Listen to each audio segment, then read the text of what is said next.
प्यारे बच्चों, इस वीडियो में हम आज देखने वाले हैं क्लास 10th का साइंस। ये आपका केमिस्ट्री का तीसरा चैप्टर है जिसका नाम है धातु एवं अधातु। आइए इस चैप्टर में जितने भी इम्पोर्टेंट ऑब्जेक्टिव प्रश्न हैं उन सभी ऑब्जेक्टिव प्रश्न को देखते हैं। तो इसमें बहुत सारे ऐसे भी प्रश्न हैं जो कि आपके प्रीवियस ईयर में क्वेश्चन पूछा जा चुका है और आने वाले आगामी परीक्षा में भी पूछे जाने की पूरी संभावना है। तो आप पेन और कॉपी लेकर बैठ जाइए और इस सेट को आप भी साथ में लगाते चलिए और अंत में देखें कि आपका स्कोर क्या रहा।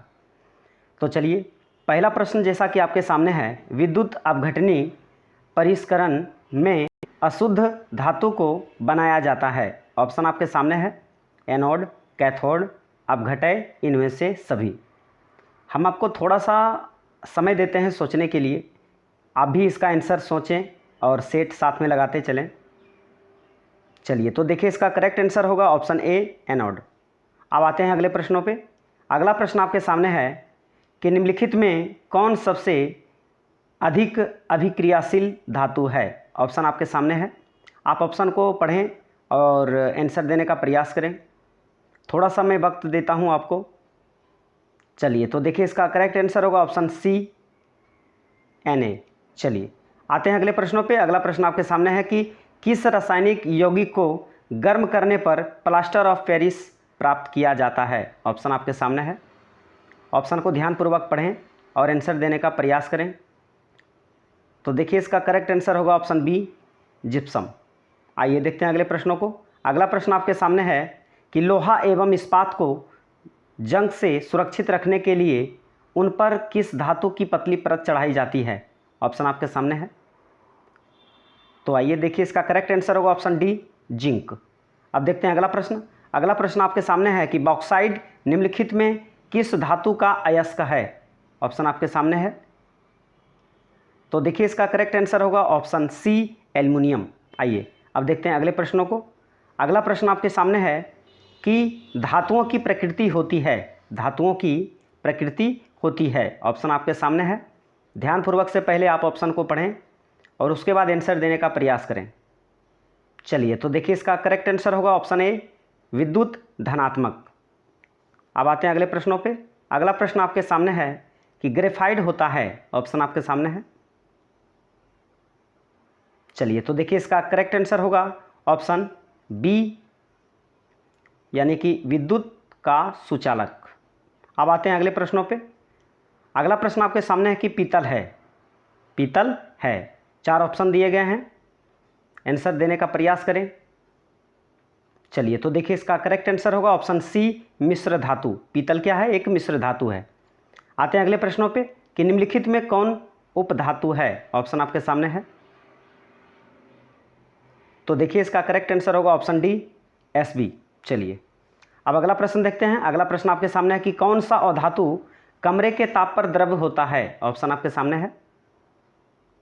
तो इसका करेक्ट आंसर होगा ऑप्शन ए ब्रोमीन। अगला प्रश्न है कि सीसा और टीन की मिश्र धातु को कहते हैं। सीसा और टीन की मिश्र धातु को क्या कहते हैं। ऑप्शन आपके सामने है। तो इसका करेक्ट आंसर होगा ऑप्शन ए सोल्डर। आइए अब देखते हैं अगले प्रश्नों को। अगला प्रश्न आपके सामने है कि निम्नलिखित में किसे चाकू से काटा जा सकता है। ऑप्शन आपके सामने है। तो इसका करेक्ट आंसर होगा ऑप्शन ए लिथियम। आइए अब देखते हैं अगले प्रश्नों को। अगला प्रश्न आपके सामने है कि निम्नलिखित में कौन सा पदार्थ ऑक्सीजन से संयोग नहीं करता है। ऑप्शन आपके सामने है। तो इसका करेक्ट आंसर होगा ऑप्शन बी गोल्ड। आइए अब देखते हैं अगले प्रश्नों को। अगला प्रश्न आपके सामने है कि शुद्ध सोना को व्यक्त किया जाता है कितने कैरेट में। ऑप्शन आपके सामने है। तो देखिए इसका करेक्ट आंसर होगा ऑप्शन बी 24 कैरेट। अगला प्रश्न आपके सामने है कि लोहे की परमाणु संख्या होती है कितनी होती है। ऑप्शन आपके सामने है। तो देखिए इसका करेक्ट आंसर होगा ऑप्शन बी 26। अब देखते हैं अगले प्रश्नों को। अगला प्रश्न आपके सामने है कि निम्नलिखित में कौन अधातु है। ऑप्शन आपके सामने है। तो आइए देखिए इसका करेक्ट आंसर होगा ऑप्शन बी सी यानी कि कार्बन।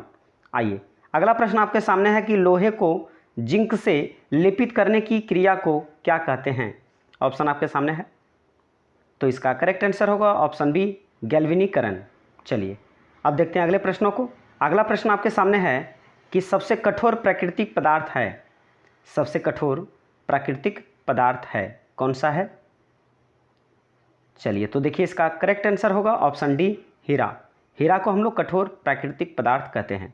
आइए अगले प्रश्नों को देखते हैं। अगला प्रश्न आपके सामने है, कार्बन क्या है? ऑप्शन आपके सामने है, कार्बन क्या है, बताना है आपको। तो चलिए देखिए इसका करेक्ट आंसर होगा ऑप्शन बी, अधातु। आइए अब देखते हैं अगला प्रश्न। अगला प्रश्न आपके सामने है कि सिलिका क्या है? ऑप्शन आपके सामने है, तो इसका करेक्ट आंसर होगा ऑप्शन डी, निस्तापन। चलिए अगला प्रश्न आपके सामने है कि बॉक्साइड निम्नलिखित में से किस धातु का अयस्क है? बॉक्साइड निम्नलिखित में किस धातु का अयस्क है? तो इसका करेक्ट आंसर होगा ऑप्शन सी, एल्युमिनियम। आइए अब देखते हैं अगले प्रश्नों को। अगला प्रश्न आपके सामने है कि वह परमाणु जो अपने संयोजी इलेक्ट्रॉन का त्याग आसानी से कर देता है वो क्या कहलाता है? ऑप्शन आपके सामने है, तो देखिए इसका करेक्ट आंसर होगा ऑप्शन बी, विद्युत धनात्मक। ठीक है, चलिए अब आते हैं अगले प्रश्नों पे। अगला प्रश्न आपके सामने है कि निम्न में कौन सी धातु ठंडे जल के साथ काफ़ी तेज़ी से अभिक्रिया करके विस्फोटक आवाज़ उत्पन्न करती है? ऑप्शन आपके सामने है, तो देखिए इसका करेक्ट आंसर होगा ऑप्शन डी, सोडियम। आइए अब देखते हैं अगले प्रश्नों को। अगला प्रश्न आपके सामने है कि निम्नांकित में कौन सी धातु जल के साथ बिल्कुल अभिक्रिया नहीं करती है?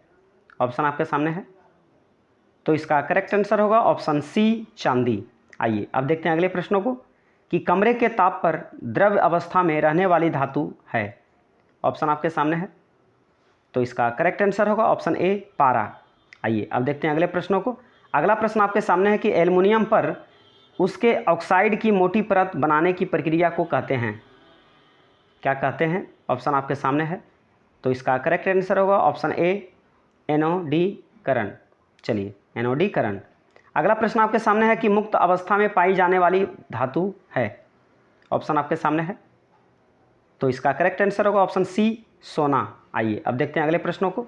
अगला प्रश्न आपके सामने है कि सबसे अधिक सक्रिय धातु है? ऑप्शन आपके सामने है, तो इसका करेक्ट आंसर होगा ऑप्शन ए, पोटेशियम। अगला प्रश्न आपके सामने है कि धातु जो सिर्फ अम्लराज में घुलता है वह है? ऑप्शन आपके सामने है, तो देखिए इसका करेक्ट आंसर होगा ऑप्शन सी, AU। अगला प्रश्न आपके सामने है। अगला प्रश्न कहता है एक मिश्र धातु है, एक मिश्र धातु है। आपके सामने 4 ऑप्शन दिए गए हैं, इसमें आपको बताना है कि कौन से एक मिश्र धातु का उदाहरण है। तो देखिए इसका करेक्ट आंसर होगा ऑप्शन ए, Cu तथा Zn। आइए अब देखते हैं अगले प्रश्नों को कि हेमेटाइट किस धातु का अयस्क है? ऑप्शन आपके सामने है, तो इसका करेक्ट आंसर होगा ऑप्शन डी, Fe। चलिए अब आते हैं अगले प्रश्नों पे। अगला प्रश्न आपके सामने है कि विद्युत बल्ब का तंतु किस धातु का बना होता है? ऑप्शन आपके सामने है, तो इसका करेक्ट आंसर होगा ऑप्शन बी, टंगस्टन का। अगला प्रश्न है निम्नांकित में कौन निष्क्रिय गैस है? ऑप्शन आपके सामने है, तो इसका करेक्ट आंसर होगा देखिए ऑप्शन बी, He। अगला प्रश्न आपके सामने है कि निम्नलिखित में किस धातु को केरोसिन तेल में डुबाकर रखते हैं? ऑप्शन आपके सामने है, तो इसका करेक्ट आंसर होगा ऑप्शन बी, सोडियम। अगला प्रश्न आपके सामने है कि एक धातु जो विद्युत और ऊष्मा की सबसे अच्छी चालक होती है उसे क्या कहते हैं? ऑप्शन आपके सामने है, साथ में आप भी सेट लगाते चलें। थोड़ा सा मैं आपको समय दे रहा हूँ ऑप्शन पढ़ने के लिए, समझने के लिए, साथ में आप भी सेट को लगाते चलें। चलिए तो देखिए इसका करेक्ट आंसर होगा ऑप्शन बी, चांदी। आइए अब देखते हैं अगले प्रश्नों को।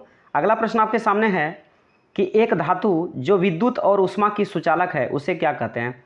देखिए ऑप्शन आपके सामने है, तो आइए देखिए इसका करेक्ट आंसर होगा ऑप्शन सी, लेड। अगला प्रश्न आपके सामने है कि एक अधातु जो गैसीय अवस्था में पाई जाती है उसे क्या कहते हैं? ऑप्शन आपके सामने है, तो देखिए इसका करेक्ट आंसर होगा ऑप्शन सी, हाइड्रोजन। आइए देखते हैं अगले प्रश्नों को। अगला प्रश्न आपके सामने है कि MgO यौगिक में कौन से आयन उपस्थित है? ऑप्शन आपके सामने है, तो देखिए इसका करेक्ट आंसर होगा ऑप्शन ए। अगला प्रश्न आपके सामने है कि सल्फाइड अयस्क का संधारण किस विधि से किया जाता है? ऑप्शन आपके सामने है, चलिए, तो देखिए इसका करेक्ट आंसर होगा ऑप्शन बी, फेन प्लवन। आइए अब देखते हैं अगले प्रश्नों को। अगला प्रश्न आपके सामने है कि कार्बोनेट अयस्क को किस विधि से ऑक्साइड में बदला जाता है। ऑप्शन आपके सामने है। तो देखिए इसका करेक्ट आंसर होगा ऑप्शन ए, निस्तापन। चलिए अब देखते हैं अगले प्रश्नों को। अगला प्रश्न आपके सामने है कि लोहा का प्रमुख अयस्क है। लोहा का प्रमुख अयस्क है। ऑप्शन आपके सामने है। देखिए इसका करेक्ट आंसर होगा ऑप्शन सी, हेमेटाइट। चलिए अब देखते हैं अगले प्रश्नों को। अगला प्रश्न आपके सामने है कि पारा धातु का मुख्य अयस्क है। ऑप्शन आपके सामने है। तो इसका करेक्ट आंसर होगा ऑप्शन बी, सिनेबार। आइए अब अगला प्रश्न देखते हैं कि किसी मिश्र धातु में यदि एक धातु पारद हो तो यह कहलाता है। क्या कहलाएगा? ऑप्शन आपके सामने है। तो इसका करेक्ट आंसर होगा ऑप्शन डी, अम्लगम। चलिए आते हैं अगले प्रश्नों पे। अगला प्रश्न आपके सामने है कि लाल तप्त लोहे पर जलवाष्प की अभिक्रिया से बनने वाले पदार्थ हैं। ऑप्शन आपके सामने है। तो देखिए इसका करेक्ट आंसर होगा ऑप्शन सी, Fe3O4। चलिए आते हैं अगले प्रश्नों पे। अगला प्रश्न आपके सामने है कि सबसे अधिक आघातवर्धीय और तन्य धातु है। ऑप्शन आपके सामने है। तो देखिए इसका करेक्ट आंसर होगा ऑप्शन ए, सोना। आइए अब देखते हैं अगले प्रश्नों को। अगला प्रश्न आपके सामने है कि एक धातु जिसका संरक्षण होता है। ऑप्शन आपके सामने है। तो देखिए इसका करेक्ट आंसर होगा ऑप्शन ए, Fe। अगला प्रश्न आपके सामने है कि खाद्य पदार्थ वाले कनस्तर पर टीन का लेप चढ़ाया जाता है, जस्ता लेप नहीं, क्योंकि देखिए ऑप्शन आपके सामने दिए हुए हैं, इसको ध्यानपूर्वक से पहले पढ़ें। पहला आपके सामने जो ऑप्शन है वह है जस्ता टीन से अधिक महंगा होता है। दूसरा है जस्ता का द्रव्यमांक टीन से अधिक होता है। तीसरा है जस्ता टीन से अधिक क्रियाशील होता है। चौथा है जस्ता टीन से कम क्रियाशील होता है। इन चारों ऑप्शन में एक ऑप्शन आपका सही है, आपको सही का चुनाव करना है। तो देखिए इसका करेक्ट आंसर होगा ऑप्शन सी, कि जस्ता टीन से अधिक क्रियाशील होता है। चलिए अगला प्रश्न देखते हैं। अगला प्रश्न आपके सामने है कि निम्न में किसकी प्रकृति अम्लीय है। ऑप्शन आपके सामने है। तो देखिए इसका करेक्ट आंसर होगा ऑप्शन डी, लाइम जूस। चलिए अगला प्रश्न आपके सामने है कि और हेलिनियस अम्ल जलीय विलयन में क्या करता है। ऑप्शन आपके देखिए सामने दिया हुआ है। तो इसका करेक्ट आंसर होगा ऑप्शन बी। चलिए अगला प्रश्न आपके सामने है कि इनमें कौन सा पीएच क्षारीय विलयन प्रदर्शित करता है। ऑप्शन आपके सामने है। यहाँ पे आपको ये बताना है कि पीएच क्षारीय विलयन प्रदर्शित करता है। तो देखिए इसका करेक्ट आंसर होगा ऑप्शन ए, पीएच 10। यानी कि 7 से अधिक जो होता है वही आपका क्षारीय विलयन को प्रदर्शित करता है। पीएच मान जिसका 7 से अधिक हो उसी को हम लोग कहेंगे क्षारीय विलयन, और 7 से जो कम होता है उसको कहते हैं अम्लीय, और 7 रहे तो उसको कहते हैं उदासीन। ठीक है, इन बातों के ऊपर आप ध्यान देंगे।